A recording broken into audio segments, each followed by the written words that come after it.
Hello dear students, welcome back to AB coaching classes. तो आज की क्लास में हम लेकर आए हैं क्लास 7 के स्टूडेंट्स के लिए मैथमेटिक्स का चैप्टर नंबर 9 जिसका नाम है पेरीमीटर एंड एरिया। एक्सरसाइज 9.1 आज हम शुरू करने वाले हैं।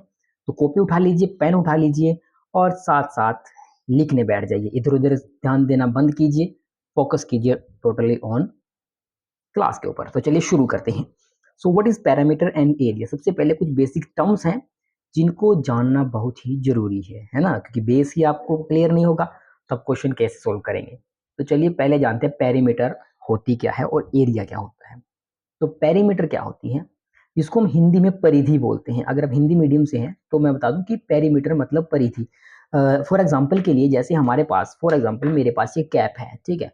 आप कैप देख पा रहे हैं, तो अगर मैं क्या करूं, मैं इसकी परिधि बताऊं कि इस कैप की, इस फेस की परिधि कितनी है, ठीक है, पेरीमीटर कितनी है, ठीक है। तो पेरीमीटर यानी कि वो जो एरिया जो आपने इस पे घूम के कवर किया। मान लो आप आपके एक पार्क में गए और वहां पे एक रनिंग ट्रैक बना हुआ है, इस तरह कोई ट्रैक बना है सर्कुलर शेप का या इलिप्टिकल शेप का। तो जब आप उसके ऊपर एक चक्कर लगाते हो तो जो आपने वो चक्कर लगाया तो वो आपकी हो गई पेरीमीटर, यानी कि आप एक पोजीशन से चल के घूम के उसी पोजीशन पे आए तो वो आपकी पेरीमीटर है, ठीक है। और वहीं अगर एरिया की बात करूं, एरिया की बात करें यानी कि उस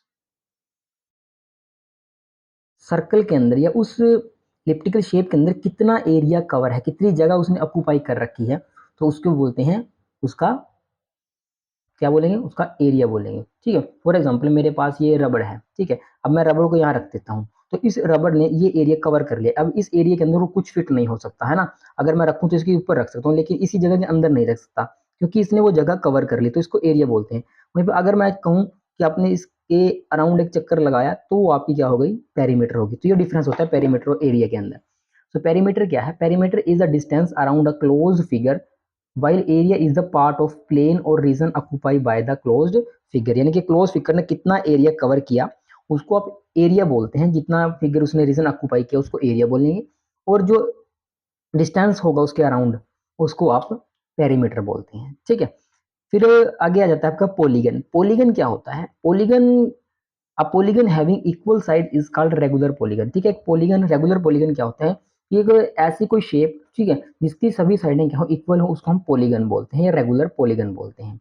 अब रेगुलर पॉलीगन की अगर आपसे पेरीमीटर पूछ ले, यानी कि परिधि पूछ ले, पेरीमीटर पूछ ले, तो वो कितनी होती है, जितनी उसके पास साइड है और जितनी एक साइड की लेंथ है, ठीक है। मान लो आपके पास ये कोई ऐसी शेप है, रबर की ही शेप ले लेते हैं, मेरे पास यहाँ कुछ और है नहीं था तो मैं इसकी ले लेता हूँ। तो अब इस शेप की आपको पूछा जाए कि पेरीमीटर कितनी होगी। अब देखो, कहीं से ये पार्ट इस तरह से है बेंड, कहीं से ये फ्लैट ऐसा सीधा है, फिर ये थोड़ा कर्व है, फिर थोड़ा फ्लैट, फिर कर्व है, यानी कि एक रेगुलर शेप तो नहीं लग रही हमें ये कि स्क्वायर है या एक रेक्टेंगल है, ठीक है, या एक क्यूब है या क्यूबॉइड है, लेकिन इसकी शेप कुछ इरेगुलरिटीज हैं। तो अगर इसकी पेरीमीटर पूछें तो आप क्या कहोगे, नंबर ऑफ साइड, जितनी इसकी साइड आपके पास बन रही है। मान लो एक साइड ये बनी, एक ये बनी, एक ये बनी, एक ये और फिर ये, फिर ये, तो इन सभी साइड का आप क्या कर दोगे, एक साइड का क्या कर दोगे, एक साइड की लेंथ और मल्टीप्लाई कर दोगे नंबर ऑफ साइड से। देखिए इसकी तो लेंथ डिफरेंट डिफरेंट है, लेकिन जो पॉलीगन होता है उसकी सभी साइड आपको बताया कि इक्वल साइड होती हैं, ठीक है। उसकी सभी साइडें इक्वल होती हैं, तो उस शेप में केस में क्या होगा, number of side multiply by, मान लो कोई ऐसी शेप आ गई आपके पास, ये इस तरह की कोई शेप दे दी, ठीक है। तो जितनी एक साइड है और जितने नंबर ऑफ साइड्स हैं तो उसको मल्टीप्लाई करो तो वहां पे आपके पास उसकी पेरीमीटर आ जाती है रेगुलर पॉलीगन की। फिर बात करते हैं पैरेललोग्राम। पैरेललोग्राम कुछ इस तरह का होता है आपके पास, ये इस तरह का पैरेललोग्राम होता है जिसकी क्या होती है, एनी टू साइड्स इक्वल होती हैं, ठीक है, आमने सामने की साइडें इसकी बराबर होती हैं, वो एक पैरेललोग्राम होता है। और पैरेललोग्राम निकालने का जो फॉर्मूला है एरिया निकालने का पैरेललोग्राम के, तो वो ऐसे निकलता है कि बेस वाली साइड और हाइट। अब हाइट इसकी ये नहीं मेजर करेंगे हम, ठीक है। हाइट देखते हैं कि स्ट्रेट हाइट, वहां से एक 90 डिग्री के एंगल पे एक स्ट्रेट लाइन लगाएंगे, उस लाइन को बोलते हैं उसकी हाइट, ठीक है, इसकी हाइट होती है और ये उसका बेस हो जाता है, ठीक है। जिसके साथ एंगल बने, ये बात ध्यान रखें, वो बेस होगा, ठीक है। हाइट का जिस भी इसके साथ एंगल बने वो बेस हो जाता है आपका। फिर आपका एरिया ऑफ ट्रायंगल, ट्रायंगल मान लो कोई ट्रायंगल तो किसी भी शेप की हो सकती है, ये भी एक ट्रायंगल है, ठीक है, ये भी एक ट्रायंगल है। तो एरिया ऑफ ट्रायंगल, ट्रायंगल का एरिया निकालने का फॉर्मूला है 1/2 बेस इंटू हाइट। अब यहाँ पे भी हाइट क्या, कि ये वाली हाइट, थोड़ा बड़ा करके दिखा देता हूँ। मान लो ये कोई आपके पास ट्रायंगल है, तो बेस तो इसका ये हो गया, ठीक है, इसको बेस बोल देंगे। और हाइट इसकी ये वाली हाइट नहीं, ये वाली हाइट, ठीक है, ये हाइट यानी कितना ऊपर है ये हाइट, ठीक है। तो 1/2 बेस इंटू हाइट क्या देती है, एरिया देती है ट्रायंगल का।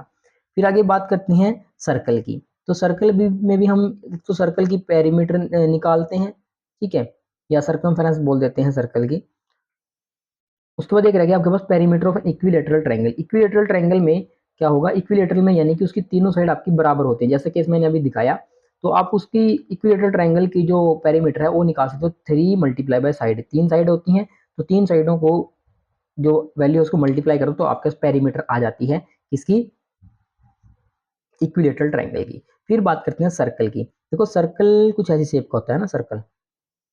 तो सर्कल की सर्कमफेरेंस क्या होती है, सर्कमफेरेंस यानी कि इसकी पेरीमीटर क्या होगी, ये जो एरिया है ये किसके बराबर होती है।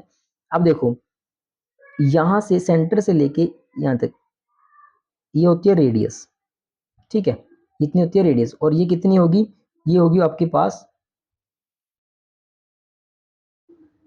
पाई के इक्वल, ठीक है। कितना होगा, तो इसका सर्कमफेरेंस क्या होता है 2 पाई आर। एक सर्कल की सर्कमफेरेंस 2 पाई आर और एरिया क्या होता है पाई आर स्क्वायर, ठीक है, ध्यान रखेंगे। सर्कमफेरेंस सर्कल की 2 पाई आर और एरिया पाई आर स्क्वायर, ठीक है। तो ये यहाँ तक आपको समझ में आ रहा होगा बेसिक चीजें। अब हम शुरू करेंगे हमारे चैप्टर को 9.1 एक्सरसाइज 9.1 के क्वेश्चंस को, जिसमें आपको शेप्स गिवन होंगी, आपको वहां पे एरिया पेरीमीटर सर्कमफेरेंस कुछ ऐसी वैल्यूज निकालनी होगी, ठीक है।